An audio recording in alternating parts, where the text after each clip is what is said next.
Ozma of Oz by L. Frank Baum. Chapter 17. The Scarecrow Wins the Fight. After Billina had entered the palace, Dorothy and Evering sat down to await the success or failure of her mission, and the Nome King occupied his throne and smoked his long pipe for a while in a cheerful and contented mood. Then the bell above the throne, which sounded whenever an enchantment was broken, began to ring, and the king gave a start of annoyance and exclaimed, "Rockety rickets!" When the bell rang a second time, the king shouted angrily, "Smudgin' blazes!" And at a third ring he screamed in a fury, "Hippocaloric!" which must be a dreadful word, because we don't know what it means. After that the bell went on ringing time after time, but the king was now so violently enraged that he could not utter a word, but hopped out of his throne and all around the room in a mad frenzy, so that he reminded Dorothy of a jumping jack. The girl was, for her part, filled with a joy at every peal of the bell, for it announced the fact that Billina had transformed one more ornament into a living person. Dorothy was also amazed at Billina's success, for she could not imagine how the yellow hen was able to guess correctly from all the bewildering number of articles clustered in the rooms of the palace. But after she had counted 10 and the bell continued to ring, she knew that not only the royal family of Ev, but Ozma and her followers also, were being restored to their natural forms, and she was so delighted that the antics of the angry king only made her laugh merrily. Perhaps the little monarch could not be more furious than he was before, but the girl's laughter nearly drove him frantic, and he roared at her like a savage beast. Then, as he found that all his enchantments were likely to be dispelled and his victims every one set free, he suddenly ran to the little door that opened upon the balcony and gave the shrill whistle that summoned his warriors. At once the army filed out of the gold and silver doors in great numbers, and marched up a winding stairs and into the throne room, led by a stern-featured gnome who was their captain. When they had nearly filled the throne room, they formed ranks in the big underground cavern below, and then stood until they were told what to do next. Dorothy had pressed back to one side of the cavern when the warriors entered, and now she stood holding little Prince Evering's hand while the great lion crouched upon one side and the enormous tiger crouched on the other. "Seize that girl!" shouted the king to his captain, and a group of warriors sprang forward to obey.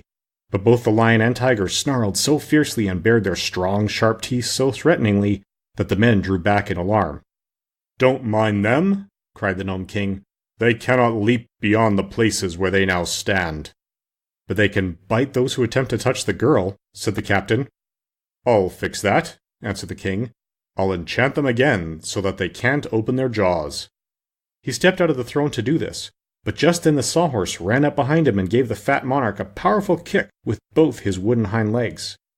"Ow! Murder! Treason!" yelled the king, who had been hurled against several of his warriors and was considerably bruised. "Who did that?" "I did," growled the sawhorse viciously. "You let Dorothy alone or I'll kick you again." "We'll see about that," replied the king, and at once he waved his hand toward the sawhorse and muttered a magic word. "Aha!" he continued. "Now let us see you move, you wooden mule." But in spite of the magic, the sawhorse moved, and he moved so quickly toward the king that the fat little man could not get out of his way. Thump, bang came the wooden heels, right against his round body, and the king flew into the air and fell upon the head of his captain, who let him drop flat upon the ground. "Well, well," said the king, sitting up and looking surprised. "Why didn't my magic belt work, I wonder?" "The creature is made of wood," replied the captain. "Your magic will not work on wood, you know."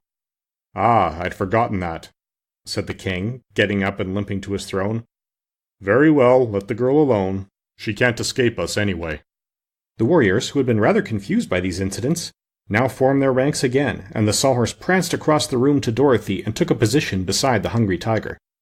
At that moment the doors that led to the palace flew open and the people of Ev and the people of Oz were disclosed to view.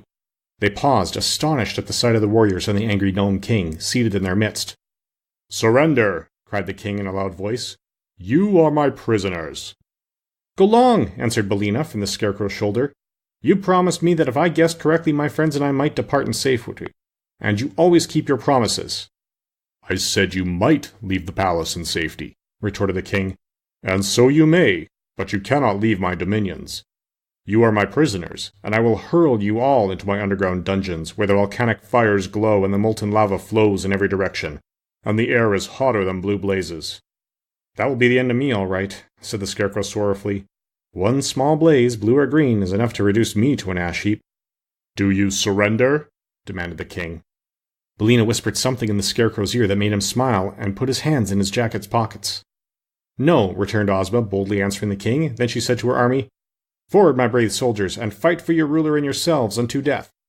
Pardon me, most royal Ozma, replied one of her generals, but I find that I and my brother officers all suffer from heart disease, and the slightest excitement might kill us. If we fight, we may get excited. Would it not be well for us to avoid this grave danger? Soldiers should not have heart disease, said Ozma. Private soldiers are not, I believe, afflicted that way, declared the general, twirling his mustache thoughtfully. If your royal highness desires, we will order our private to attack yonder warriors. Do so, replied Ozma. Forward, march! Cried all the generals with one voice. Forward, march! Yelled the colonels. Forward, march! Shouted the majors. Forward, march! Shouted the captains. And at that the private leveled his spear and dashed furiously upon the foe. The captain of the gnomes was so surprised by this sudden onslaught that he forgot to command his warriors to fight, so that the 10 men in the first row, who stood in front of the private's spear, fell over like so many toy soldiers. The spear could not go through their steel armor, however, so the warriors scrambled to their feet again, and by that time the private had knocked over another row of them. Then the captain brought down his battle-axe with such a strong blow that the private's spear was shattered and knocked from his grasp, and he was helpless to fight any longer.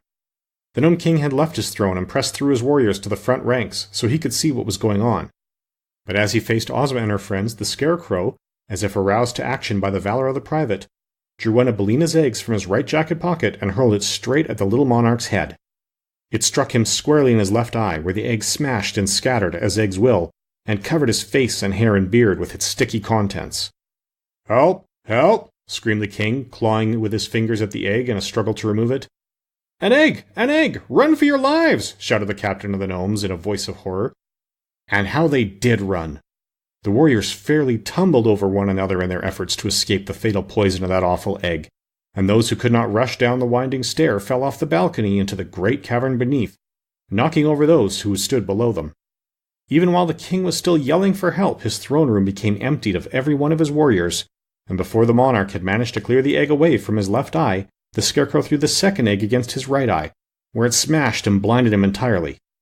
The king was unable to flee because he could not see which way to run, so he stood still and howled and shouted and screamed in abject fear. While this was going on, Billina flew over to Dorothy, and perching herself upon the lion's back, the hen whispered eagerly to the girl, Get his belt! Get the Nome King's jeweled belt! It unbuckles in the back.